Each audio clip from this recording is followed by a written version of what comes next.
What's up, Guardians? Profane here. Thanks for checking out the video. Destiny's next live event will be The Dawning, a free-to-play event which will last for 3 weeks. During this event, players will be able to earn new holiday-themed cosmetics, bake sweet treats for local vendors, and farm for god rolls of all the legendary Dawning weapons. With this year's event introducing the Mistral Lift linear fusion rifle, we will now have 7 total legendary weapons that you'll be able to acquire during the Dawning. And in today's video, we'll be discussing what available perk combinations that these weapons will offer this time around, as there are several that have gotten some much needed updates. All of the Dawning weapons will be available to focus at Eva Levante, but just like the other live events, you'll be able to pick these up by completing bounties and quests through Eva Levante, and by completing certain event card challenges.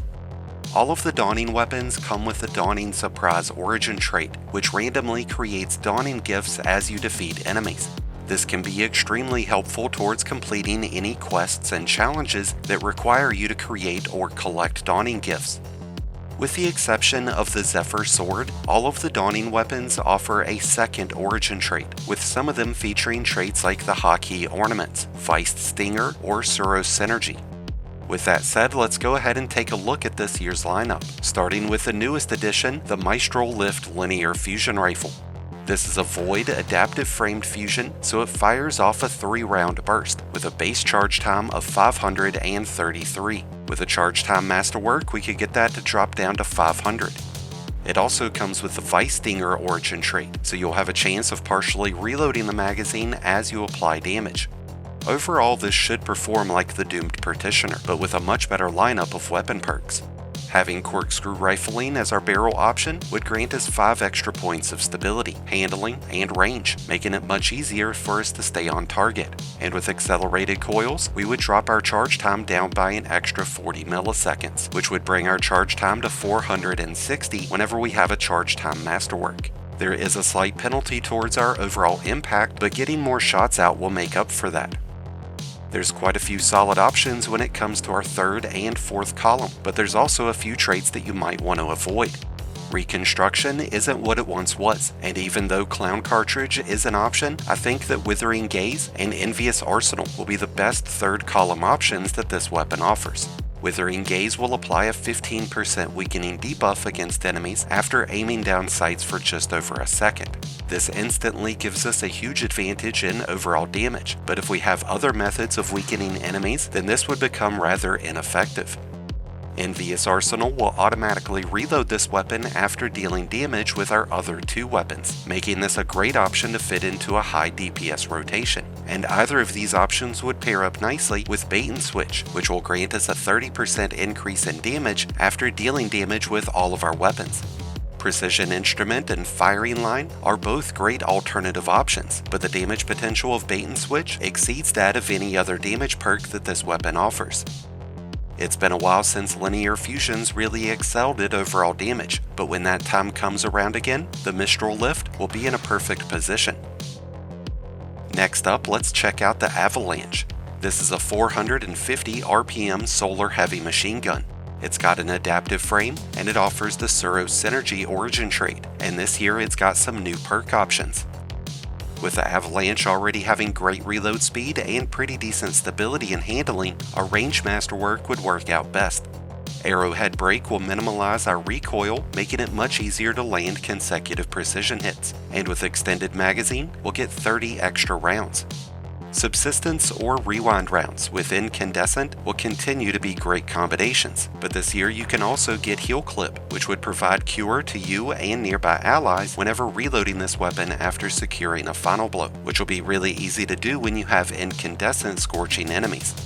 With the Avalanche exceeding 60 points in reload speed, it wouldn't be a bad bet to utilize Heal Clip with Incandescent, but if that's the direction that you go with, I would recommend to get Flared Magwell instead of Extended Barrel, so that you could improve on that reload speed even further, and to that extent, a Reload Masterwork would be a better option when using Heal Clip. Moving on, we have the Albedo Wing, and I do apologize for not having any pre-existing footage of this bad boy. I was unfortunately unable to put in the time into getting it when it was last available. This is an aggressive framed arc glaive that comes with the Hotkey Ornaments origin trait, and this will be getting some exciting new perk options, which include Volt Shot. When it comes to the haft and magazine options, ballistic tuning will nearly max out our projectile range, and by using light mag, will increase our reload speed and range. If we intend on using Volt Shot, we would want to use a reload masterwork, but if we're going for maximum protection, then we want to use a shield duration masterwork instead.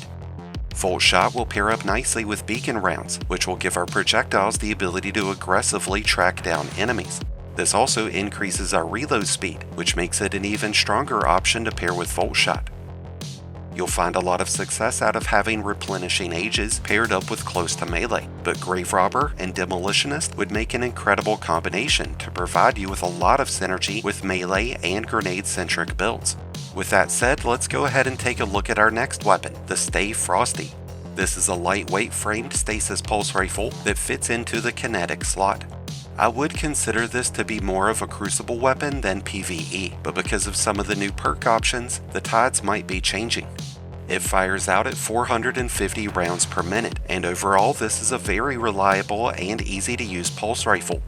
You'll continue to find a lot of success through the use of arrowhead break and accurized rounds, and as far as masterwork options go, you'll still want to hold out for range.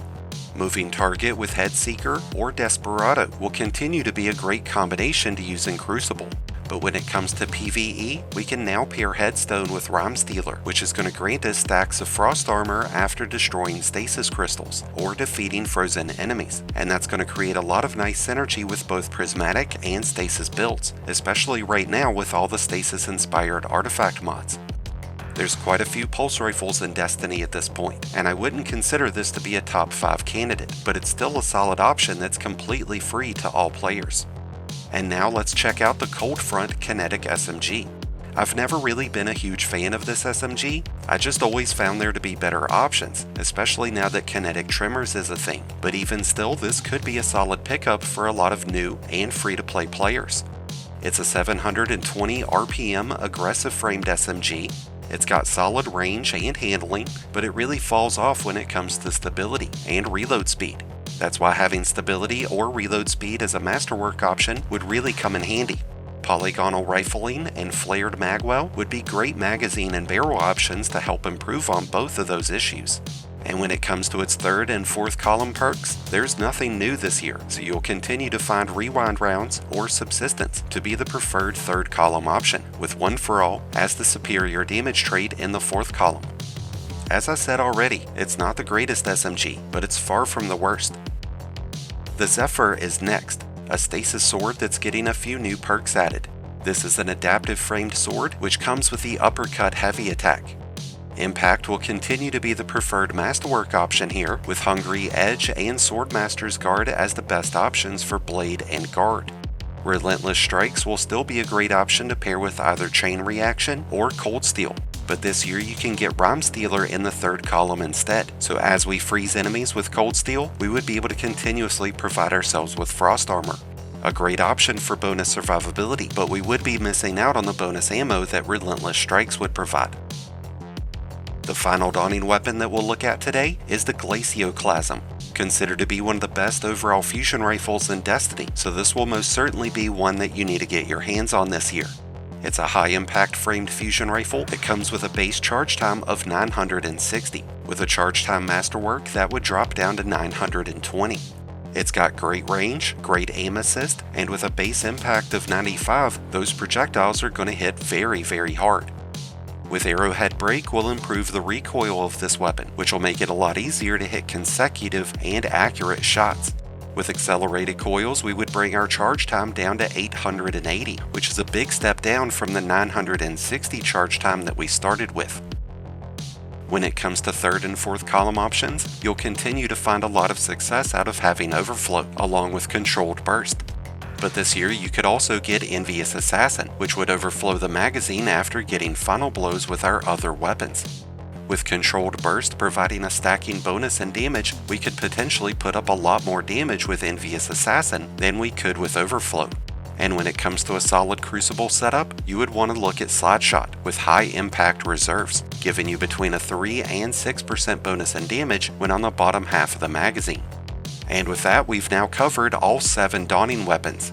These free-to-play legendary weapons will only be available while the Dawning is live, so be sure to take some time over the next few weeks to get yourself some amazing new God Rolls. With that said, I'd love to hear your thoughts about these new Dawning weapons and which ones you'll be farming for. Let us know down in the comments below. Thank you as always for checking out the video. If you enjoyed and found it helpful, then be sure to hit that like button below, along with the subscribe button if you're new. Both are greatly appreciated and both really do help support the channel. And until next time, Guardians, this has been Profane, wishing you all some happy hunting.